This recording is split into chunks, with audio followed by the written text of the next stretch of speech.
নমস্কার, আপনারা দেখছেন TV9 বাংলা। আমি কমলেশ। আজকেও শীত বেশ ভালোই আছে, মানে মাঘের শেষ লগ্নে আজকেও পুরুলিয়ায় শৈত্যপ্রবাহের শর্ত পূরণ হয়েছে। মানে সর্বনিম্ন তাপমাত্রা আজকে 9 ডিগ্রি সেলসিয়াস, মানে স্বাভাবিকের থেকে 6 ডিগ্রি কম। বাঁকুড়া, বীরভূম, শ্রীনিকেতন দু জায়গাতেই তাপমাত্রা 11 ডিগ্রির ঘরে রয়েছে।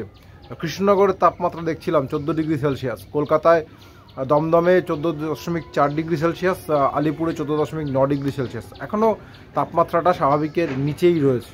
এ পর্যন্ত বেশ ভালো খবর। যারা শীত পছন্দ করেন, মাঘের শেষেও শীতের এই ছোঁয়া নেহাত মন্দ নয়, বরং ভালোই। মানে এবার শীতের শুরুটা যত খারাপ হয়েছিল, শেষটা ততটাই ভালো।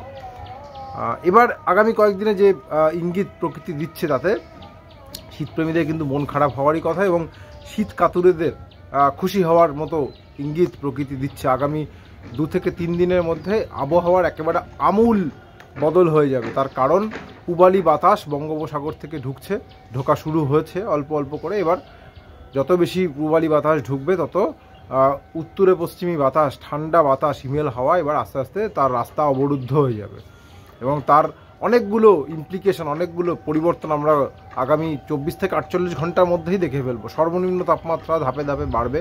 রাতের তাপমাত্রা যেটা, এই ধরুন কলকাতার ক্ষেত্রে যেটা এখন 14 ডিগ্রি 15 ডিগ্রির মধ্যে রয়েছে, সেটা বাড়তে বাড়তে 19 এমনকি 20 ডিগ্রিতেও পৌঁছে যেতে পারে আগামী 2 থেকে 3 দিনে।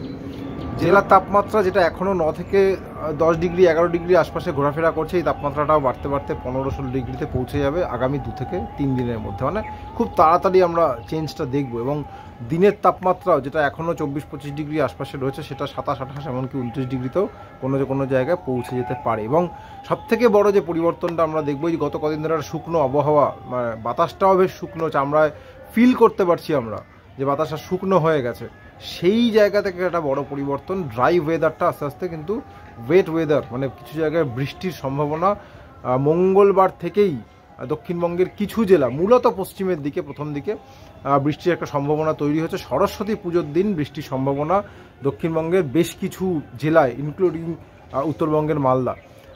কোন কোন জেলায় বৃষ্টি হতে পারে, এটা যদি একটু আমরা দেখিনি। এখনও পর্যন্ত কোথায় কোথায় পূর্বাভাস রয়েছে। অবশ্যই এই পূর্বাভাস, যেহেতু এখনও প্রায় পুজো আস্তে আস্তে 2 দিন মাঝে বাকি রয়েছে, ফলে এই পূর্বাভাস একটু তো বদলাতেই পারে। কিন্তু আপাতত কি পূর্বাভাস রয়েছে সেটা একটু আপনাদের সঙ্গে শেয়ার করি। মঙ্গলবার দিন মূলত পুরুলিয়া, বাঁকুড়া, পূর্ব পশ্চিম বর্ধমান এবং তার সঙ্গে বীরভূম, এই 5 জেলায় হালকা বৃষ্টির সম্ভাবনা। মঙ্গলবার যে খুব বেশি বৃষ্টি হবে এরকম নয়, হালকা বৃষ্টির সম্ভাবনা। মূলত ঝাড়খণ্ড লাগোয়া যে জেলাগুলো রয়েছে, যেহেতু এই বৃষ্টিটা প্রথম দিকে শুরু হচ্ছে মধ্য ভারতে, এবং তারপর আস্তে আস্তে এই বৃষ্টির যে মেঘ সেটা পূর্ব দিকে ট্রাভেল করবে। প্রথমে মধ্য ভারতে হবে, তারপরে আমাদের বিহার, ঝাড়খণ্ড, এই জোনটা পেরিয়ে বাংলায় বৃষ্টি শুরু হবে। এবং দেখা যাচ্ছে মঙ্গলবার দিন এই জেলাগুলো যেগুলো বললাম, পুরুলিয়া, বাঁকুড়া, পূর্ব পশ্চিম বর্ধমান এবং তার সাথে বীরভূম, ঝাড়খণ্ড লাগোয়া এই জেলাগুলোতে অল্প বিস্তর বৃষ্টি হতে পারে। মূলত হালকা বৃষ্টি কোনো জায়গায়, মানে গোটা জেলায় সবাই বৃষ্টি পাবেন এরকম নয়। পরের দিন অর্থাৎ সরস্বতী পুজোর দিন, বুধবার, যেদিনকে ভ্যালেন্টাইন্স ডেও রয়েছে, সেদিন কিন্তু বৃষ্টি একটু বাধা দিতে পারে। মানে প্রচুর বৃষ্টি হবে এরকম না, কিন্তু হালকা থেকে মাঝারি বৃষ্টির পূর্বাভাস রয়েছে। যে জেলাগুলোর কথা বললাম, পুরুলিয়া, বাঁকুড়া, পূর্ব পশ্চিম বর্ধমান এবং বীরভূমে হালকা থেকে মাঝারি বৃষ্টি, এবং এর সঙ্গে ঝাড়গ্রাম, পশ্চিম মেদিনীপুর, নদিয়া, মুর্শিদাবাদ এই জেলাগুলোতে হালকা বৃষ্টি হতে পারে। এবং কিছু জেলায় বজ্রবিদ্যুৎ সহ বৃষ্টির সম্ভাবনা রয়েছে, অর্থাৎ বাজ পড়ার একটা আশঙ্কা থেকে যাচ্ছে। সেই জন্য যে জেলাগুলো বলছিলাম, যে পুরুলিয়া, বাঁকুড়া, পূর্ব পশ্চিম বর্ধমান এবং বীরভূম, এই জেলাগুলোতে হলুদ সতর্কতা, সরস্বতী পুজোর দিন, বাসন্তী রঙের দিন হলুদ সতর্কতা জারি করা হয়েছে আবহাওয়া দপ্তরের তরফ থেকে। এবং কলকাতা এবং লাগোয়া যে জেলাগুলো রয়েছে বা উপকূলের জেলাগুলো রয়েছে, এখনও পর্যন্ত কোনো জেলায় বৃষ্টির পূর্বাভাস দেওয়া হয়নি এখনও পর্যন্ত। ইট মে চেঞ্জ।